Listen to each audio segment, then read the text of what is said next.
So hello there and welcome to a brand new episode of the DNF1 podcast. And it's Christmas time. So happy holidays, everybody. Season's greetings, whatever you are celebrating, whether that's Christmas, Hanukkah, Kwanzaa, or so many others. I can't remember them all. So forgive me if I didn't mention it. But if you are celebrating the holiday season, just want to say happy holidays to you guys and wish you all the best in health and love at this time. Of course, it's a difficult period depending where you are around the world. Most notably here in the UK, of course. We're still in lockdown. Of course, where Courtney and I are based, we're in tier 4, meaning that we've pretty much got to stay amongst our own selves in our own households and not really mix with anyone, which is a bit of a shame. At Christmas time, of course, that's not what we would want. We'd want to spend time with our friends and families and loved ones. But unfortunately, given COVID and what's been going on at the moment, we just have to make the best that we can. But wherever you are, guys, hope you are staying safe and making the best of Christmas as much as you can. And so let's get started with the podcast. Obviously, my name is Adam. For those of you veteran DNF1 F1 podcast fans and those of you that are new, welcome along to a brand new episode. If you are new, make sure to like the video and also subscribe to the YouTube channel. Join the DNF1 family. We're still growing strong and we need you guys to try and help us reach our targets next year, which we have ambitiously set at trying to get to 1,000 subscribers. Of course, we're a long way from that, but the only way we can do that is through your help and support. So without further ado, Courtney, welcome along. Of course, I haven't quite introduced you yet. Lovely to see you are sporting the Christmas hat, which unfortunately I am not, so I do apologize. Good to see that you're in the Christmas spirit. Courtney, how are you doing? Yeah, 2020 has done its best to kill the Christmas spirit, so I'm just trying to put in any kind of effort, even if it is just a Santa hat. I do have to add, though, this isn't just an ordinary Santa hat. It is a West Ham United Santa hat, so it's extra special for me. But yeah, it's a tough one. But at the end of the day, it is what it is, and we just need to find a way to keep each other sane. And I have massive hopes that next year is going to be a great year, and we just got to take life day by day, and yeah, just try to keep each other's spirits up. That's what it's all about at the moment. Absolutely, couldn't agree more. And hopefully, one way of doing that is tuning in and listening to the podcast. It certainly helps us. I hope it. Yeah, I hope it helps. It certainly helps us creating them. So we hope you guys enjoy them as much as we enjoy creating them as well. But of course, so many talking points going on in Formula One. Now, if you remember last week's episode, we were talking about some driver moves and, of course, the possibility of Red Bull announcing their driver lineup for 2021. Ironically, we said it would probably come the day after we recorded and published the episode. And in fact, Red Bull did not disappoint. They indeed announced their driver lineup, and it was Sergio Perez that was given the nod to join the Red Bull team for 2021 alongside Max Verstappen. So before we go into any more of that, Courtney, now that we know that Sergio Perez is staying in F1 for 2021 with Red Bull, what is your reaction to this news? Because, I mean, we've covered this in great depth already, but how do you feel as an F1 fan knowing that Sergio, after his heroics this season, will be in that Red Bull alongside Max Verstappen? It's fantastic news for Sergio, obviously. I think the majority of the F1 fan base will be very pleased with it, not only because Sergio Perez deserves a seat in Formula One and the way he's driven, deserves a chance in a big team, but also it makes next year's championship potentially a lot more exciting than we possibly imagined before this announcement was made. It's a massive shame for Alex Albon, but Red Bull haven't chucked him out of Formula One altogether. They clearly still eyed him to some high esteem, and I do expect him to be back very soon. So I think, in a way, Red Bull found a way to probably keep everybody happy to some extent. But yeah, I think this decision's made next year's championship a lot more intriguing, even before it's even started. Absolutely. And Red Bull, as you pointed out, Courtney, they haven't dumped Alex Albon completely.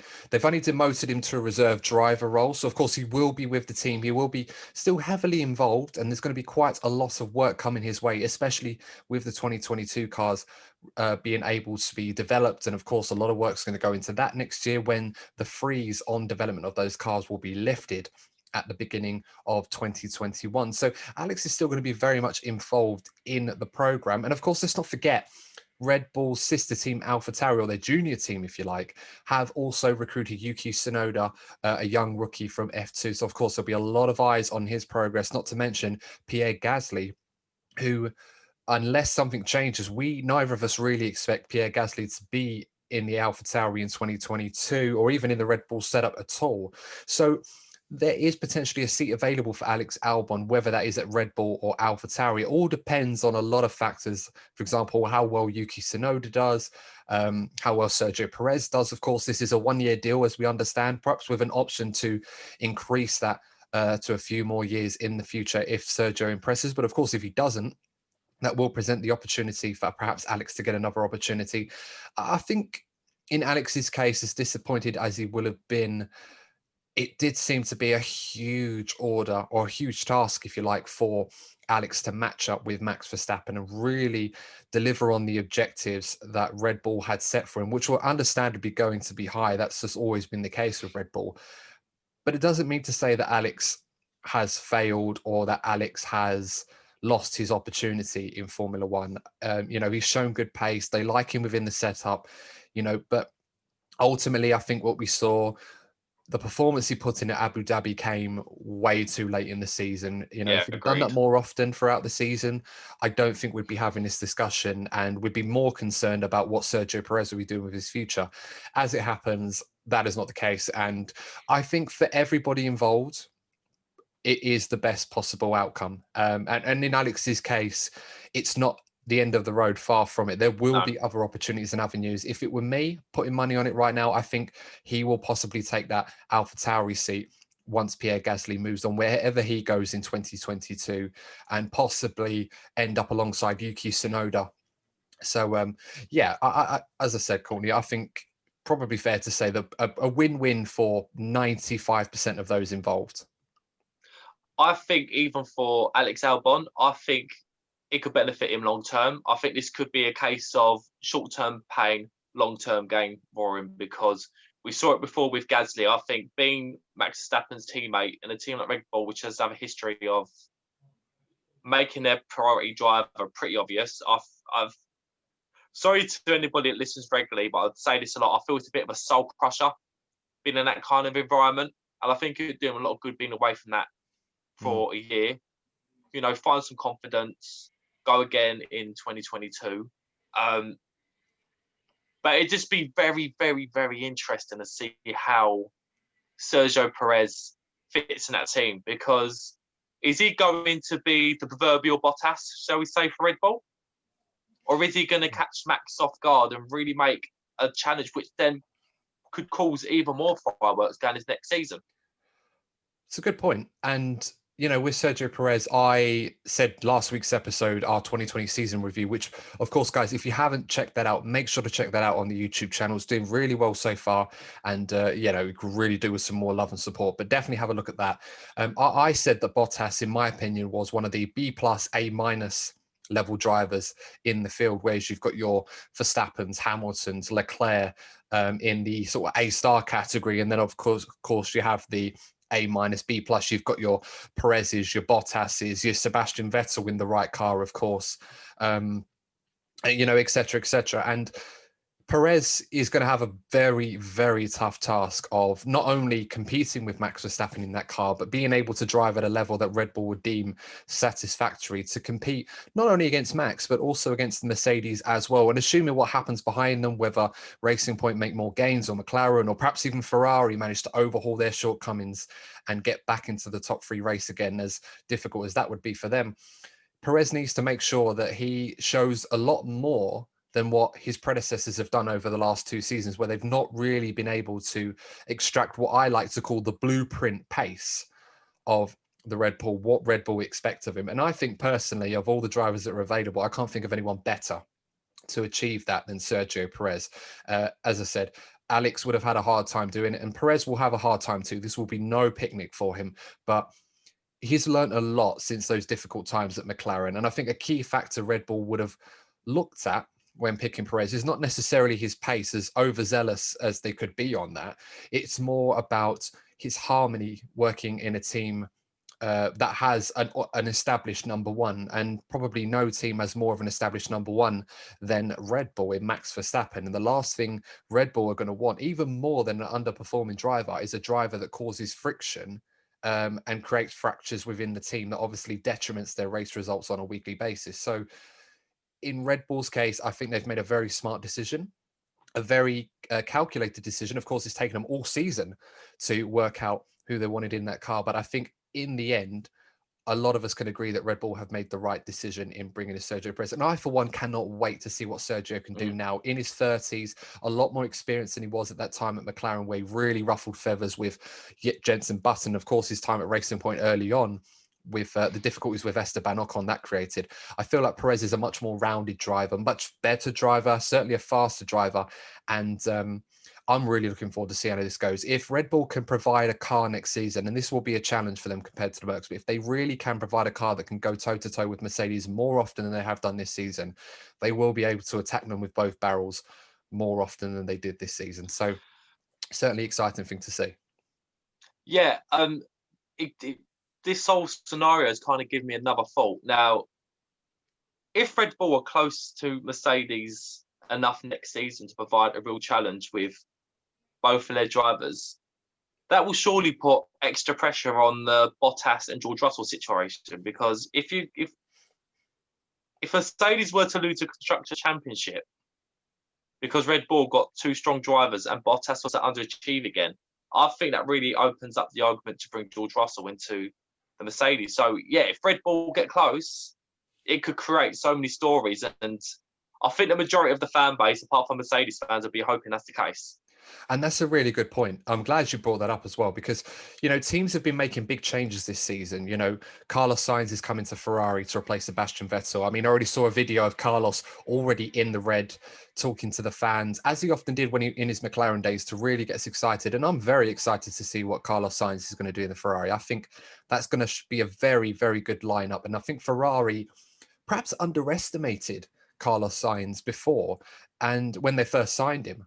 And I don't mean that in a way that, Ferrari was stupid to sign him at the time. Obviously, I wanted them to sign Ricciardo as a Ferrari fan, but they went with Sainz. And as the season's gone on, I was more and more grateful or appealed to the idea of Carlos Sainz joining Ferrari and what he can bring. And then you've got McLaren signing Daniel Ricciardo as a replacement. Obviously, Vettel going to Aston Martin. Red Bull signing Perez. A lot of change is going on what we would like to call the blue chip teams in Formula One. And Mercedes are the only team out of those that have remained stagnant. They have kept their driver lineup. They've been very consistent. Of course, this is a winning formula for them. They've only made one driver change in the last 8-9 years, and they've won 7 world championships. So you can't really argue with the logic. So what Mercedes will have to do, like you mentioned, Corny, is they're going to have to review their current situation, perhaps even more so than they might have done in the past. Because, of course, if changing the drivers bears fruits of the labours of the other teams, then it might prompt them even more to have a look at their own situation and whether or not Bottas can compete with the likes of Perez and Verstappen, and perhaps if Ferrari up their game and what McLaren do. All of those factors have come into it, and it might make them think a bit more about whether or not it's enough for Bottas to play second fiddle to Lewis, or if they need someone like George Russell to really establish more of an assertive dominance in Mercedes, perhaps something more to what we saw in the Sakir Grand Prix, because of course we've not seen Russell and Hamilton race together, but it's probably not too out there or far-fetched to assume that if Russell performed like that on a weekly basis, he'd be right there challenging Lewis a lot more, similar to what Rosberg was doing before, what Bottas was doing in the last couple of seasons. So that's a really good point that you've made there. I'm really glad that you brought that up. So, of course, let us know, guys, what your thoughts are on Perez's news. If you're happy that Sergio Perez is joining Red Bull and staying in the sport, and what you think about Alex Albon. Do you think he'll be in the AlphaTauri perhaps next season, this 2022, I should say, or do you think he'll go back to Red Bull or maybe go somewhere else? There's certainly options outside the Red Bull program, and we will be doing an episode on the Red Bull driver program and whether or not it's been a success or a failure to this date in the next couple of weeks. So make sure to check that out as and when it comes out. Definitely looking forward to doing that episode. I know you are, Courtney, because you've been hankering on at me for a while about talking about this Red Bull driver program, because it's definitely been the one that's come under the most scrutiny over the last decade, and arguably is the one that's produced the most talent in the current Formula One grid. So definitely looking forward to that one. Yeah, I look back at the Red Bull program with mixed emotions, but I'm not going to give too many spoilers away. I'm going to save my opinions for the episode itself. Well, I had a bit of a mind-blowing sort of stat, if you like, with that, but I'm going to save that for that episode because I feel like that will highlight the significance of why this Red Bull driver program is so oftenly analysed and talked about in particular. But let's move on to some other news, of course. So let's talk about something important. Seeing as it's Christmas or that sort of season, Courtney, what is your favourite Christmas film? And there is a right answer to this. Whoa, you kind of caught me off guard with that one. It usually does when I ask that. I'm gonna be random. I like Elf. Oh, okay. I like Elf. I'm gonna be honest. I like Elf. Oh, Nightmare Before Christmas. I prefer Elf. I don't know why. It's such a silly film, but it's one of the better films with Will Ferrell in, to be honest. And yeah, no, it's always something I think people ask all the time at Christmas time, like, what's your favorite Christmas film? I know some people go, oh, Love Actually, which, yes, everyone watches Love Actually at Christmas. You don't? No, too soppy for me. It's not realistic. I'd say the only realistic, the only realistic one is I can't remember the guy's name, Andrew Lincoln's character. Andrew Lincoln from The Walking Dead, Rick Grimes. But I'm not going to do the impressions of the jokes in that show because it's ridiculous. But obviously his character is his best mate is obviously getting married to Keira Knightley's character.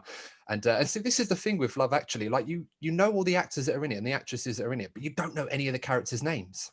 You refer to them by their actor. It's quite amazing. Like if any of you can remember any of their names, do let us know. But I find it amazing that. Anyway, so obviously he films their wedding, and then obviously he's the one that goes to the door with all the messages to say at Christmas you tell the truth and all that, because she found out that he was into her.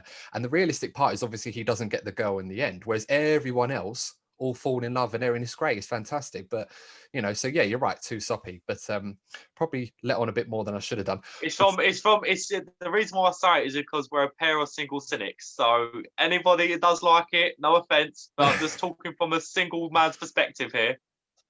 Yeah, I'll make you right on that one. But no, my favorite Christmas film. This is always controversial, and I don't know why. But Die Hard. Right, go on. Die Hard has to be. It's a Christmas film. It is a Christmas film. Come on, Cole. Die Hard is a Christmas film. Like as far as I'm concerned, Christmas does not start until Hans Gruber or the late Sir Alan Rickman falling from the tower at the end of the film. I'm sorry, until I see that. And Bruce Willis shooting and flying through the window. That is not Christmas for me until I see that. So I don't care. No, it's not. Yeah. No, for me, it's not Christmas until Michael Bublé comes out the freezer. Or Mariah Carey. But yeah. on a strange note, Mariah Carey finally got, I think it was at #1 for All I Want for Christmas or something like that. Like that song's been out for years. That's how it works. All the classics come out the freezer, don't they? Yeah, but she's actually finally won a proper award for it, like a #1 in the UK, something mad like that, which I find amazing. Took a time. Well, unfortunately for George Michael, if he gets one, he won't be able to pick it up. But I digress. Yeah, I think we as I said, back to George. But yeah, this is a Formula One podcast. Not George Michael, Russell. But yeah, guys, let us know. First of all, what's your favorite Christmas film? And also, is Die Hard a Christmas film? As I said, there's only one answer for this that I'll accept. So, but let us know in the comments. Anyway, let's move on to something that's less interesting in this regard, or less savory in this regard, is the news about Nikita Mazepin. Now, Nikita Mazepin, already before this happened, proved to be a very controversial figure in motorsport for a number of reasons that I'm not going to go into. But of course, Nikita Mazepin was signed by the Haas team on a 2-year deal to join Mick Schumacher for next season. So it's an all-new rookie lineup, replacing Kevin Magnussen and Romain Grosjean. And of course, for those of you that have been keeping up with this story would know that Nikita Mazepin was being investigated by his team for posting on social media an act where he was of inappropriate behavior towards another woman. Now, of course, we're not going to go into details of this because we don't want to cause any distress or any negative feelings to anyone, of course. But I think it's fair to say a lot of people, rightly so, have expressed their discontent for these actions, and there's no tolerance for that kind of behavior in sport or in life in general. And of course, Formula One have championed and promoted this We Racers One campaign. And it's a fantastic campaign. And of course, the strides that have been taken in Formula One with the equality situation, the Black Lives Matter movement, which Lewis Hamilton in particular has been absolutely fantastic in really raising awareness for that and really using his platform for good. And rightly so, whichever way you stand on it, it's always good to be talking about these things and looking for ways to improve diversity and more inclusive culture in a sport like Formula One, which I think is fair to say over time has not really been that inclusive compared to others. And it's taken great strides. Of course, the W Series, the Women's Series, similar to Formula 3, exclusively for women, is going to be one of the support acts on the F1 weekend, which is a fantastic story for Formula One. It's great to see F1 in particular investing more time in allowing women drivers to have more of an opportunity in the sport, because there's so much talent in there that we've gone over so many different characters like Jamie Chadwick, Abby Eaton, Alice Powell in particular, some of the big stars in there, really, really good stars. Tatiana Calderon was in F2 a year or so ago, and she's doing really well. So, and Sophia Flörsch, of course, some great young women really trying to get into the sport. And what Nikita has done, without going too much into it, really has kind of undermined a lot of what F1 and motorsport are trying to do with the We Racers One campaign. And of course, the investigation had taken place with the Haas team. The FIA and F1 had said, look, they will stand by Haas's decision, which suggested to us that they'd already had a decision in mind pending this investigation. And today that they have announced that they have decided to keep Nikita Mazepin on as one of their drivers for next season alongside Nick Schumacher. News which, for a lot of people, including myself, is not really what I was hoping to hear. Of course, I'm not one for condoning getting rid of drivers or them removing their seats and stuff that they've worked hard for. But given the actions that Nikita had done, I would say that this, whilst I'm appalled by the decision, I feel like this could set a very dangerous precedence for Formula One and the standards within motorsport going forward, because this was a big opportunity for them to make a stand and take the no tolerance policy on this. And it seems, and I'm not going to go into the factors as to why I feel this may be the case, because that might be too controversial in this case. But I feel that perhaps, perhaps something more like giving Nikita a ban for a year or removing his super license, which the FIA have the power to do, would have been a more appropriate punishment. Certainly a lot more appropriate than not doing anything at all. I mean, what are your thoughts on this one, Courtney? Because this is a very difficult subject. Yeah, We have to be talking about this now. I think if you look at, sportsmen, sportswomen, these people are role models, okay, for children, young men. These are people that are an example, people that you look up to. And I think if you're in the public domain in particular, you need to be setting an example of what is right and what is acceptable. And they represent the sort of values we should be striving to achieve in modern society. So whether it be, fighting sexism, misogyny, racism, you said F1 have done so well with it. And it's such a deep issue.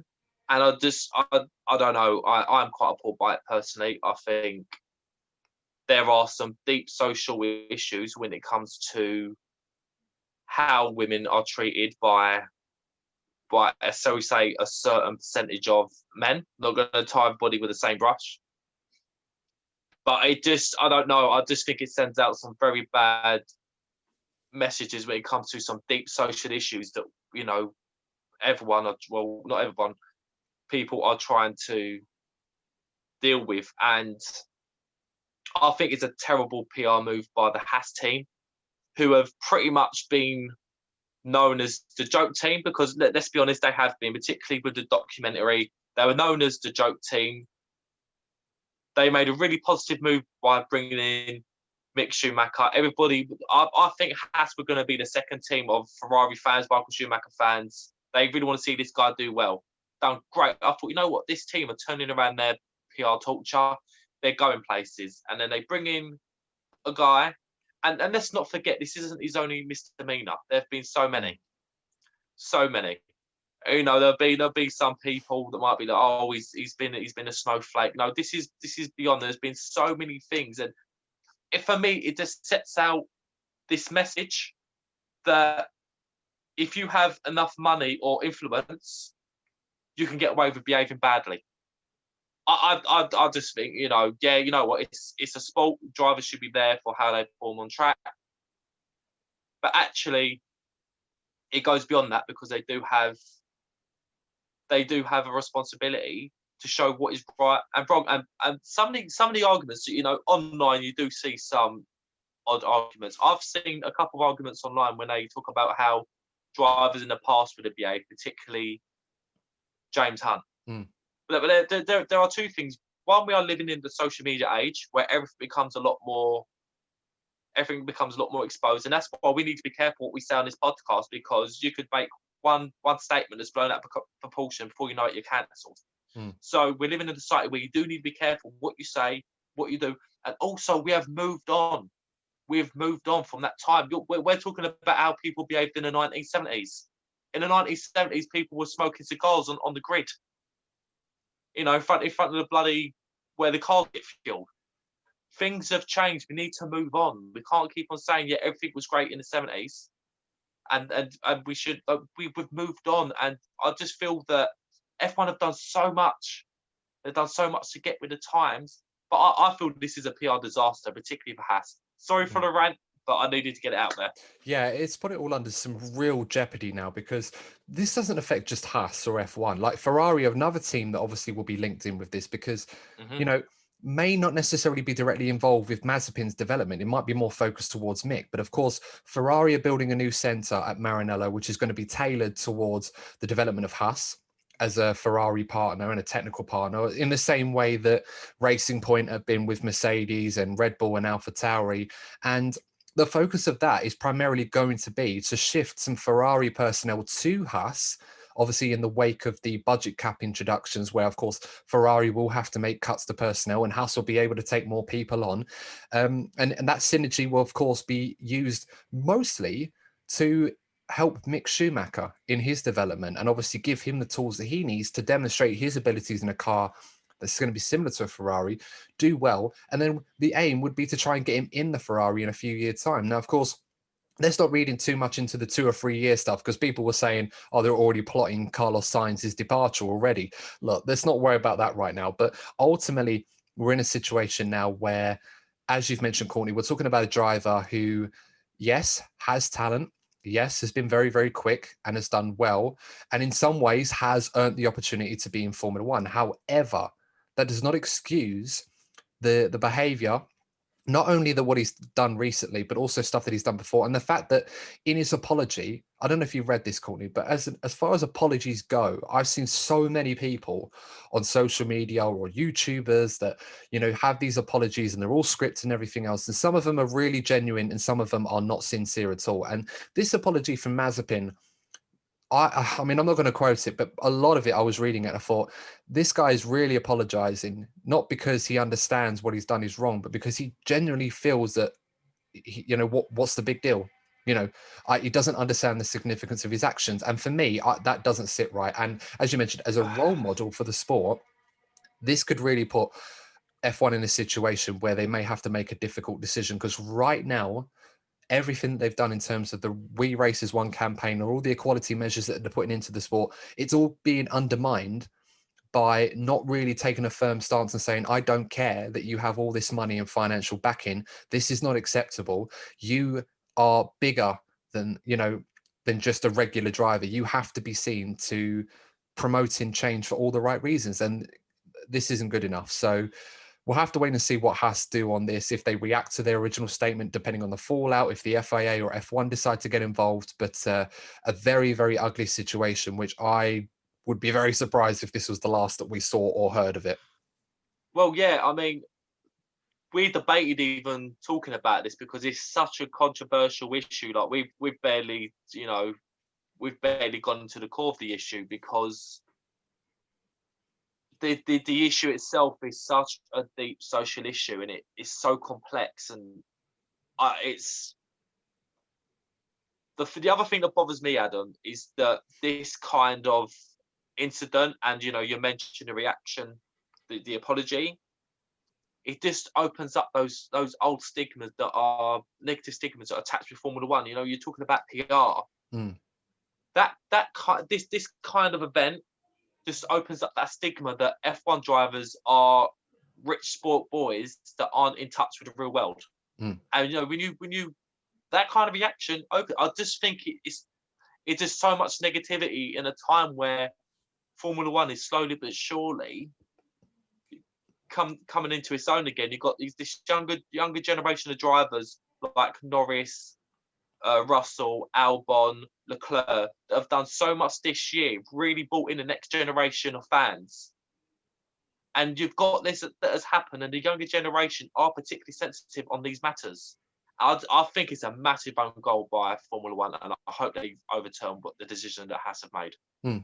Well, we'll have to wait and see. I mean, as I said before, I think, even if you didn't want to remove him from his seat, if Haas didn't want to do it, I think if the FIA did something like revoke his super license for a year and give him a ban, I think that would be a lot better than, not doing anything at all and just saying, oh, well, because the FIA and the F1, by saying that they're going to get behind what Haas decides to do, is basically trying to remove responsibility from themselves to say, look, we're taking a back step of this. It's up to us. These guys are governing the sport. These guys are seen to be the ones to make change. If they're not happy with what's happened, it shouldn't matter what Haas decide to do. They're the ones that need to take action, and they're the ones with the power. So it's, as you mentioned, a real own goal on their part. And you mentioned James Hunt. Yeah, there's a lot of truth in James Hunt. Some of the stuff that he used to do, in particularly, involving the women and everything else. It wasn't right then. It doesn't mean to say that it's right now. And I feel like when people use that excuse to try and say, oh, well, people complaining are hypocritical because we're praising James for doing that despite his behavior. Well, we're not. At the time, people see James Hunt as a character or as that sort of personality, but that was back then. A maverick. Yeah, a maverick. And that was back then. Yeah. That was the character that people accepted back then, but it was still wrong then. It certainly doesn't mean that it's right now. And it's certainly not a reason to sort of overlook what Mazepin has done or what's happening right now. If we go by that logic, we're never going to achieve equality or the change that we need. And, and I feel sorry for people that really are affected by this, because what they're seeing is they're relying on the sport and those involved in running it to really make a decision that's going to encourage them to follow the sport and really feel that it really cares about every person, every individual equally. Situations like this, when push comes to shove, clearly we're looking at We Race as one. And I don't mean this lightly. It seems nothing more than just virtue signaling on F1's part, because they're not acting. Right now, it does look that way. I completely agree, mate. And I hate using that term, but I think that is exactly what's going on right now. But of course, guys, let us know what you think about that one. If you can, feel free to comment in. Of course, if it's a very uncomfortable subject, and of course, we don't enjoy talking about it, but unfortunately, we can't stay silent on this. We have to be using our voices on this podcast to, express our opinions and discontent for what is going on right now. But of course, in part two, on a more lighter note, we're going to be discussing the young driver test. Now, of course, for those of you that weren't sure or aware of what was going on, Fernando Alonso took part in the young drivers test. And in part two, Courtney and I are going to discuss why we felt that was a bit wrong on the FIA's part to allow Alonso under the conditions that they did. So stay tuned in, and we will see you for part two of the DNF1 F1 podcast. The DNF1 F1 podcast is a brand new show that covers the latest gossip, news, and events in the world of Formula One. In each episode, we discuss the hot topics, interview guests, as well as review each race from the Formula One World Championship. We upload new episodes weekly, and we upload our podcast episodes on all major podcasting platforms, including Spotify, Apple Podcasts, and Google Play. We also upload video versions of every podcast episode on the DNF1 F1 podcast YouTube channel, as well as other great content that you can check out. So make sure to subscribe to the YouTube channel and click the notifications bell so you don't miss out on any new content that we produce. You can also follow and engage with us on social media. The DNF1 F1 podcast is now active on Twitter, Instagram and Facebook. Thanks for tuning in. Stay safe and we'll see you in the next episode of the DNF1 F1 podcast. So welcome back to part 2 of the DNF1 F1 podcast. Of course, as we mentioned already, if you haven't already, make sure to like this video and subscribe to the channel and help us try and reach our goals. And notification bell. Absolutely, of course. So you don't miss any of the great content we've got coming out. We've got some new stuff we're going to be introducing very, very soon in 2021. So we're really excited about our second official year doing what we do. And we hope that you can join us for the journey. It's certainly going to be a fun one. But just a quick little fact, Courtney. Seeing as it's Christmas, I read something during the break on social media that I thought you might enjoy, basically pandering to what we were talking about earlier. And it goes like this. So 30 years ago, Sergeant Albon, known as Twink to his friends, helped save dozens of lives after being sent to investigate a prank call at the Nakatomi Plaza. And as I do every time this year, I like to honor his bravery at that time by watching my favorite documentary, and I think you should too. So for those of you that don't know what I'm talking about, watch Die Hard, best Christmas film going, and you'll understand exactly where he is. So congratulations, Sergeant Albon. We honor your memory and your services by watching my favorite film. Anyway, thought I'd get that one in, Courtney, because I thought see how many of you guys actually had there with that one. No, I understood that reference. Think, oh wow, he's spitting some truth. Oh, damn it, Adam, what are you doing? Anyway, this is an F1 podcast, so we should get back to that. Now, the young driver test. We mentioned this a little while ago. And of course, it's important to talk about that. Now, for those of you that don't know, this year in particular, the FIA struck a deal with the teams in F1 over the arrangements for testing, preseason testing in 2021, where they've cut down the test into 2 testing periods that will be 3 days each. So, of course, reducing the available amount of time of testing. Once again, it seems harder and harder and harder for the teams to really get their cars tuned in for the 2021 season in particular. And it seems to be continuing on that rate, with testing being even shorter than it has ever been.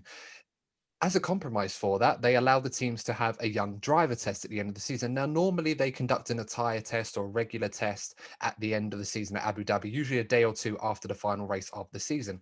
In this case, they've decided to incorporate a young driver test. Now, for those of you that don't know what the young driver test was or what the conditions were, it was to allow entry or a test session for all of the teams, if they wanted to. This was not mandatory, to run 2020 cars with the current spec of any setup that they used at a race this season. So, of course, they couldn't use this as an actual testing session to test bits for next year, anything like that. They had to run the cars as they would have done in any race of the 2020 season.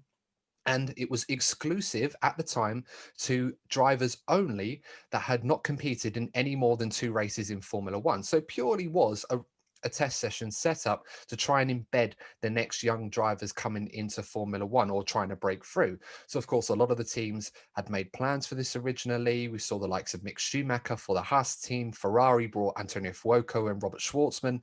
Alfa Romeo even brought Callum Eilert as another example, and a few other drivers. Mercedes, of course, had Nick de Vries, one of their drivers. But the most controversial of those was the Renault team, who were granted special permission to get Fernando Alonso. Now, of course, Fernando Alonso is a lot of things, but he's certainly not a young driver anymore. And he's certainly done a lot more than 2 races. In fact, he's the 3rd most experienced driver in Formula One history. I think only Rubens Barrichello and Kimi Raikkonen have competed in more Grand Prix in their careers than Fernando Alonso. So back in April, of course, when this was struck, Renault didn't really have plans of who they were going to put in their car. It certainly wasn't going to be Fernando Alonso. This was not on the radar at the time. This kind of become more apparent as the year went on. Since then, Renault had done a deal with the FIA to allow an exception where Fernando Alonso could compete at the young driver test, to be able to give him basically a day and a half worth of running in the car, the 2020 car that is, to get him up to speed with the current regulations and the current car.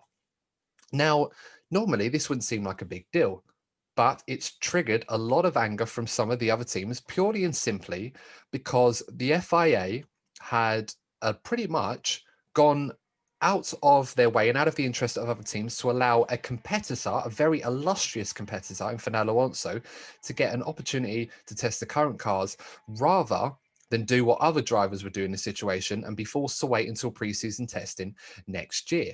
So the argument that we want to discuss, or the debate we want to discuss, is do we feel the FIA was right to allow Fernando Alonso, or do we feel it was wrong? And what precedents this could set for future rulemaking? So, Courtney, I'm going to come to you first before we sort of dive into this.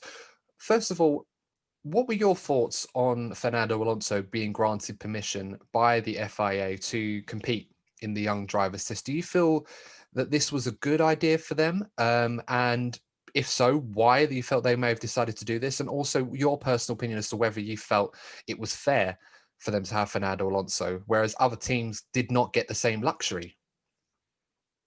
Yeah, I mean, I look at drivers in a similar-ish situation. Yeah, if you look at any sort of driver like Sebastian Vettel, Carlos Sainz, anyone that are moving on to a new team, you can understand why they might feel a little bit aggrieved by this, because it would have given them an opportunity to get a feel of the new team, the direction they're going in with the car, to give them a little bit of a good feel going into next season. And Fernando's been given that. I suppose they probably feel that he needed a little bit of time because he's been away from us for a season. And we have discussed in the past how drivers struggle to come back when they've been away from the sport for a bit. But so you can see why Renault wanted to go down that road, to give Fernando a little bit of a boost. But at the end of the day, that is giving them an advantage over other teams, because we know how talented Fernando is in his prime. So it's giving them an advantage over the other teams. So you can understand why they feel aggrieved. And I feel particularly annoyed for the likes of Ferrari and Aston Martin, who would have been wanting to give those drivers, if they knew that was available, well, they was allowed to do it. You know that Carlos and Sebastian would have been in those cars, and that would have given them exactly what they needed going into next season. But they weren't given that, and as much as you don't want to hear it, they are teams. Aston Martin and Ferrari are teams that are likely to be competing with Renault next season. So there's various reasons for them to be annoyed, and I understand why. Absolutely. I mean, I can give you some context as to what the logic was with the FIA on this one, because to allow Alonso to compete in this test and grant him special permission, they basically created a new criteria in that they would allow drivers in this scenario to compete in the young drivers test or partake, providing that they hadn't raced in Formula One in the last 2 seasons. This allowed Mercedes to race Stoffel Van Dorn in the test. It allowed Red Bull to use Sebastian Buemi in the test because he was one of their reserve drivers. And it also allowed, trying to think, the Alfa Romeo team to use Robert Kubica. Now, the first thing I thought of when I first saw that was, okay, fine. If you want to incorporate that, that's fine. And everyone agrees to it. But then why is Robert Kubica allowed to compete in this test when he was a driver last season? So surely by that logic, that rule is already flawed. So that didn't make sense. So if we go back to Cyril Abiteboul's main argument for getting Alonso into this test, he argued, he basically went on the offensive. He wasn't defensive about this. He felt that he was reasonable to ask this request and to being granted this request, primarily because of the work that Renault had put towards getting young drivers into Formula One in the first place. I mean, and there is a lot of legs to this argument if you think about it. I mean, Renault have funded the Europcar Formula Series for decades now. I mean, famous drivers that have competed in that, the likes of George Russell, Jack Aitken was a champion in this series, amongst a few others as well. So, some young drivers we're talking about that are in Formula One today or have competed. So Renault have done a lot of work in that, and it's a fair point. They also mentioned some of the young drivers that have gotten through into Formula One through their own programs. That's a bit up for debate, but, that they are investing in the future of the sport. So I thought, okay, that's fair enough.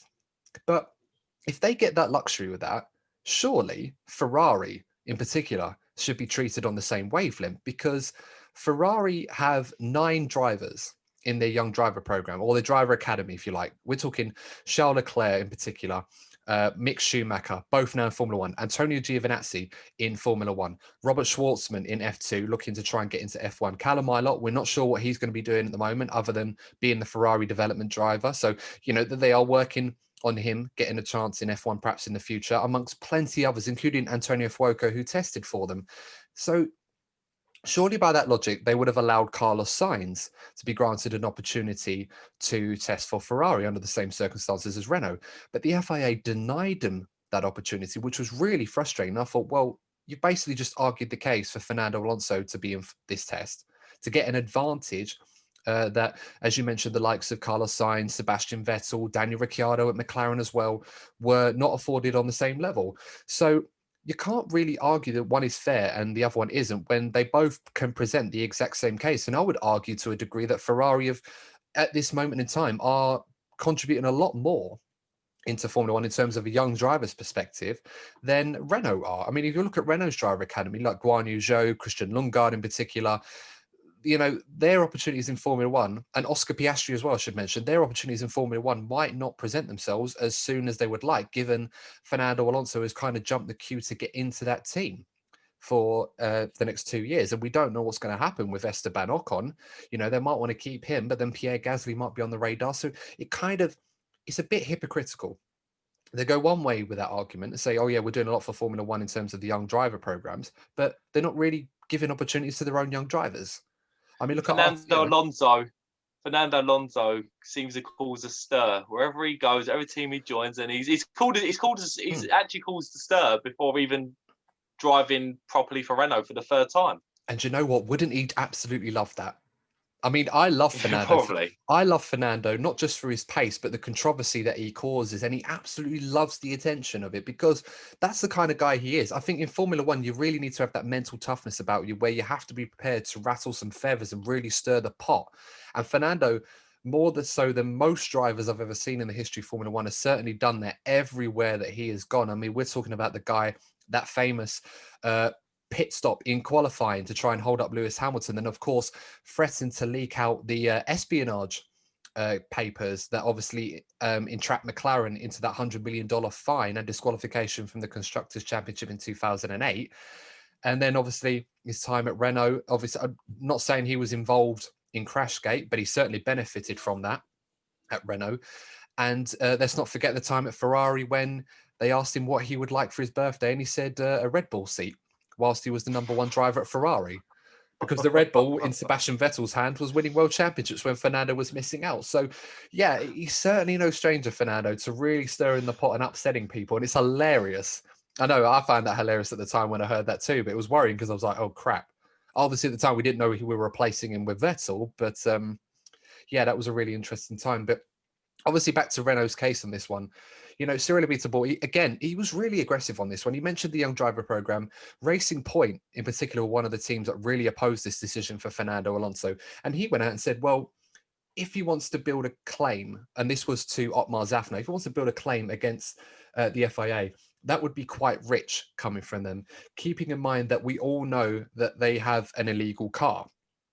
Obviously, comparing them to the controversy involved with the brake ducts issue on the RP20, bearing similarities to the W10, which of course they were punished for. And it did ultimately cost them third in the Constructors' Championship, because if those points wouldn't have been taken away, they would have finished ahead of McLaren. So, that's another point that Cyril has made. Now, I get that it might be in Formula One's best interest to have Fernando Alonso in the car for this young driver's test, to give us some extra publicity, or to help Fernando get used to the car, so that a lot of stuff that's going to be carried over in 2021, because that is going to be the state of play where about 60-70% of the car does get carried over.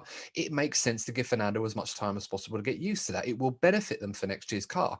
But then if you afford Alonso that opportunity and try to make it more more publicized, more interesting from a public's perspective, why would you not put Vettel in the Aston Martin, or Racing Point in this case, or Ricciardo in the McLaren, or Sainz in the Ferrari? Get all these newer big drivers. In the same way that MotoGP do at their end of season test, they do the same thing, but they do what I'm suggesting that Formula One should do: put the bigger drivers in these new cars, publicize it, maybe broadcast some TV rights, and get some real public interest, because there is interest in it. And F1 want to create this. They want to create the story that Fernando Alonso, the two-time world champion, coming back to the sport, to try and, in the same way they did with Michael Schumacher. So it makes no sense for them to have one rule for Fernando and one for everybody else. I mean, it's the inconsistency, isn't it? Mm. It's a well-known thing that bothers us all in life sometimes when you feel that things aren't fair or consistent. And in a sport like Formula One, where the rules are so black and white, if there's an inconsistency, it's bound to cause a stir. Yeah, absolutely. And I think the FIA have kind of messed up on this one because it does set a bad precedent for certain rules. I mean, we've battered them a lot in this episode already for different things, but this is one of those where I feel like they kind of dug themselves into a hole and tried to create ways to get around it. But their lack of consistency in terms of their approach has really left a lot of doubt and a lot of anger for some of the other teams, to a point where McLaren and Racing Point didn't see the point of doing a test, and they just decided, well, there's no value for them to do it because of obviously the situations they found themselves in owing to the FIA's response. I mean, another argument the FIA put in, and we've already knocked two of them down already. The one that I really find strange is they said, well, Fernando's been out of the sport for 2 years, so we kind of need to give him the necessary tools that he needs to get back in. I said, well, first of all, the reason why Fernando Alonso was not competed in the sport for the last 2 years is because of Fernando Alonso. He chose to leave the sport Yeah, and retire. And even when he left the sport in 2018, everybody and their mothers knew that Fernando was always going to want to return. He basically was not interested in trying to develop a McLaren or build them up and trying to compete on a weekly basis to get into the points, let alone score points or a podium, and wait and see if they turn that car into a championship contender. It didn't. And he took the chance at going to Renault because that was the only proper seat available. Because, of course, when a big seat become available, Fernando is there in the wings waiting to see if he gets the opportunity. And, so I've got no sympathy for that. I really don't. I mean, I can't understand why they would give that preferential treatment and say, oh, well, he needs to come back in. Like, Fernando's been testing older Renaults and he can work in the simulators, he can do this and that, and he will get the same opportunities everybody else will in 2021. So why do they feel that Fernando so desperately needed, more so than the younger drivers? I mean, we saw Mick Schumacher and Mick Schumacher in particular, getting the testing, but Mick Schumacher's not competed in a Formula One race. So he qualifies under the criteria. So they're allowed to use the young driver test, an opportunity to test Mick out and give him that running that he needed. And obviously, arguing the case with Buemi, Van Dorn, and Robert Kubica. So, well, yeah, I can understand why that would be strange. But unlike Alonso, those guys are not going to be competing in Formula One next season. So there's literally no tangible benefit for that's them right. to use that experience. They're not going to jump in a car next year. I mean, they might do, I don't know, with reserve drivers, etc. But they're not going to get the benefit over a season. So, I mean, I've mentioned a lot on this young driver test already. Ultimately, I think what I'm trying to basically say to you guys is that for the reasons I've just mentioned, and the way that this has kind of all come about all last minute, and it seems that the FIA have done everything possible to try and get Fernando Alonso as much experience as possible to prepare him for Formula One in 2021. Because I feel like for their image, the last thing that they will want is Fernando Alonso to kind of have a comeback in the same way that Michael Schumacher did, with the exception of a few occasions like Valencia in 2012 or that pole he got in Monaco, which of course he wasn't able to keep. Other than that, Schumacher's return was not really one that will be remembered fondly. If anything, as a diehard Schumacher fan, I prefer to not acknowledge that period when talking about his career in general, because it really does, when you're looking at it from a statistics perspective, bring down or dilute his achievements, if you like, compared to what it would have been if he'd have just stayed away from the sport. And I feel like F1 are aware of this and they don't want the same thing to happen to Fernando Alonso. Yeah, it would make sense, but at the same time, I do understand why other teams would feel grieved. But yeah, the image is a big thing. You're right about Schumacher as well. The comeback didn't work out well, and you're right, they probably don't want the same thing to happen again. But I'm still leaning more to the side, and I do understand why other teams would have an issue with it. Absolutely. And as I mentioned already, it just seemed that the FIA were trying to bring in these new protocols or new criteria to kind of justify having Fernando in the car. But what they did was create more reasons to say, okay, well, at the bare minimum, you put Fernando in the car. Let's make this exciting and put Ricciardo in the McLaren, Sainz in the Ferrari, and Vettel in the Racing Point. Or even at the barest of minimum, Ferrari have met the same criteria that Renault have had over what Renault's arguments were, then let Sainz go in the Ferrari. You know, so I don't think McLaren would have minded. They'd have let him go out of his contract. I mean, that was always a sticking point before for the tyre test, but you know, that was never really an issue. So no, I think the FIA dug themselves into a corner of this. I wasn't happy with that, but hopefully by doing that, Fernando Alonso will have learned a lot from this test, despite the fact that people were saying, well, it's quite limited value. And I said, well, if it's limited value, why Fernando wouldn't be running in the car? You wouldn't put him in there for the fun of it. You know, there has to be a tangible benefit. I'm really hoping that he's gained a lot from that. I mean, he set the fastest time in the test, no surprise. And he also set a faster time than the two Renault drivers did in qualifying. So that would be quite interesting. Not by much. I think it was about half a tenth faster than Esteban Ocon's time in qualifying. A lot closer than we expected. Yes, a lot closer. But if that's Fernando, of course, Fernando's only had a day and a half of running around that track, and the other guys would have had the similar amount of running with practice sessions and quality. That's definitely good for a driver that we're expecting a lot more of next year. And as I said, with the contingency from the 2020 car to the 2021 car, around 60-70% of that will be retained. That's going to be quite invaluable to Fernando Alonso and Renault. So Renault has certainly done well to get Fernando that extra running, which probably shouldn't have been afforded. And hopefully he'll be able to take full advantage of that when preseason testing gets underway in February. I mean, it's as at the time that you'll be listening to this, you'll either be Christmas Day or Christmas Eve, or even in the new year, whenever you choose to listen to this. We're getting ever closer. And yeah, I mean, we've been without Formula One for, well, no more than a week or nearly 2 weeks now. And it's getting hard to deal with that, I must say. Not enjoying it. I miss it already. It'll be testing before you know it. The car reveals usually start early Feb, mid-Feb. That's when they usually begin. I think what you're going to find, Courtney, this season is that a lot of teams are just going to do the reveals on the day. Owing to the change in regulations, there will be some impact. And of course, we will do a video on that, the impact of 2021, because it's going to be a lot larger than people actually take it for granted. It's not going to be a copy and paste and then a few little bits and that. It's going to be a lot more significant than that. So that gives us hope, of course, for a more competitive championship, but I digress. And I think that's a good way to end the episode, Courtney.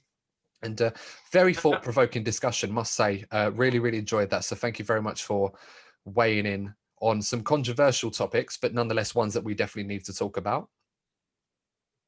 Yeah, I'd just like to take this opportunity to wish everybody a Merry Christmas. Thank you to all those that have supported us this year. It's been a horrible year, but this podcast has been one of the positive things for us, and your support has really warmed our hearts. So thank you so much, and please continue with the support. We've got so many plans for this channel, but so yeah, please, if you haven't already, subscribe, like the videos, and yeah, have a very Merry Christmas and hopefully a much better 2021. Absolutely. I couldn't have said it better myself, Courtney, and I'm not going to try to, unlike other times. And with that all being said, guys, stay safe. Have a lovely Christmas or whichever holiday you're celebrating as well. Stay safe, and we will see you in the next episode of the DNF1 F1 podcast. Take care. See you soon.